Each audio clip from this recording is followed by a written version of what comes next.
Hello, my dearest students, and welcome back. I know your exams are right around the corner and the tension is building up, but I am here to help you crack one of the most important chapters. Don't worry, we'll make it super simple. I know. This chapter, Change and Development in Rural Society, it can look a bit heavy, right? So many new words and ideas. But trust me, don't worry at all. Together, you and I, we are going to untangle everything and turn it into simple points that you'll remember, just like that. Okay, so here's our game plan. First, we'll look at why villages are called India's heartbeat. Then we get into the really meaty part, land, caste, and power. After that, we'll talk about the big shakeups, reforms, and revolutions. Then we'll see what the village looks like today. And finally, the best part, a quick revision for your exam. Ready? Let's do this. Right. Section 1. India's village heartbeat. So why do we always say that villages are the heart of India? Is it just about farming? No, my bachas. It is so much more than that. It's an entire way of life. Just look at this number, 69%. That's not just a statistic, okay? That means according to the 2011 census, almost 70 out of every 100 people in our country lived in a village. That's huge. So if you want to understand India, you have to understand our villages. And here's something you already know. In India, agriculture isn't just a job, it's our culture. Think about it. All our amazing festivals, Pongal down south, Bihu in Assam, Baisakhi in Punjab, Ugadi in Karnataka. What are they all celebrating? The harvest, the land, the hard work of our farmers. It's all connected. Okay, so to really understand this way of life, we need to look at what it's built on. And that brings us to Section 2, Land, Caste, and Power.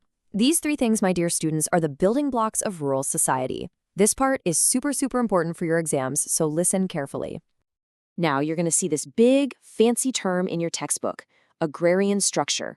Don't let it scare you. It's actually a really simple idea. All it means is who owns the land and who works on the land. That's it. See? Simple. But here's the thing. This ownership is not equal at all. Just look at this chart. See that tiny little slice? Those are the large landowners, but they own a massive amount of land. And then look at that huge slice. Those are landless laborers, people who work on the land every single day but own none of it. And here's where it gets a bit more complex. In the traditional system, your class, how wealthy you are, was very closely linked to your caste. Generally, the upper castes, what we call the dominant castes in an area, were the ones who owned the land. And the lower castes, especially Dalits, were often the landless workers. And a very important point to remember, women were almost always excluded from owning land. Okay, Section 3, Reforms and Revolutions. So after India got independence in 1947, our leaders knew that this unequal system in the villages had to change. And this led to a massive shakeup. So the government came up with a three-step plan. Step 1, and this was the most successful, was getting rid of the zamindari system, basically kicking out the powerful middlemen. Step 2 was tenancy reforms to protect people who were renting land. And step 3 was the Land Ceiling Acts, which tried to put a limit on how much land one family could own, though many people found clever ways to get around that one.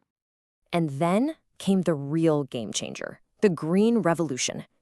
This was a huge government program in the 60s and 70s to, grow more food. They introduced these new high-yielding variety seeds, just a fancy name for super seeds, and gave farmers things like fertilizers and pesticides to boost production like never before. And wow, what a difference it made. Look at this. Before, you have a farmer with his bullocks getting a small yield. After, you have a farmer on a tractor with these new seeds getting a huge yield. This was massive. For the first time in a long time, India could feed itself. But, and this is a big but, my students, it wasn't all good news. And pro tip, this is a favorite exam question, so listen up. The Green Revolution had some serious social consequences. 1, it made rich farmers richer and poor farmers poorer. 2, many small farmers were pushed off their land. 3, this forced people to move to cities looking for work. And 4, it made some states like Punjab really rich while others were left behind. Okay, let's fast forward a bit. Section 4, the modern Indian village. Let's be real. The village your grandparents lived in is very different from the village of today, right? So what's new? Well, one of the biggest changes is something called Footloose Labor. A strange name, I know. It just means workers who are not tied to one place. Because they lost their land or can't find work in the village, they have to travel to cities or other states for jobs, often in construction. You have definitely seen them, right? Their lives can be very, very tough. Another thing you hear about a lot is contract farming. This is when big companies, say like a potato chip company, make a deal directly with a farmer to grow a specific type of potato just for them. Now, the good thing is the farmer has a guaranteed buyer. But the catch, the farmer becomes totally dependent on that one big company. Now, we have to talk about something very serious and very sad.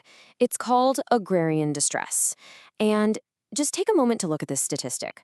Between 2001 and 2006, in just 4 states, almost 9,000 farmers took their own lives. This isn't just a number. It points to a deep, deep crisis. So why is this happening? Let's try to understand. Imagine you're a farmer. You're deep in debt from buying expensive seeds and pesticides. You have no idea what price you'll get for your crops in the market. Maybe you switch to a risky cash crop and the crop fails. On top of all that, government support has been reduced. You can see how it becomes a terrible, desperate cycle. Okay, you all have absorbed so much information. You are doing brilliantly. Now for my favorite part. Let's make sure you can use all of this to score full marks in your exam. It's time for a quick revision. Let's practice a question together. All right, here is a question that you are very, very likely to see on your paper. What were the main social consequences of the Green Revolution?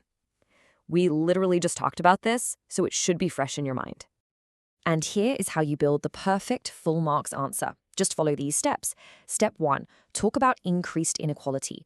Only rich farmers could afford the new tech. Step 2, mention displacement. Machines replaced people. Step 3, talk about migration. These displaced people had to move to cities. And for that extra mark, step 4, conclude with regional inequalities. Some states got rich, others didn't. See? 4 clear points. You write this, you're getting full marks, I promise. And just like that, we did it. We've covered the entire chapter.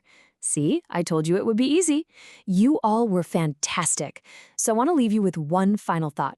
With our cities growing so fast and technology changing everything, what do you think the future of the Indian village will be? Think about it. All the very best for your exams, my dears. You've got this. Go rock it.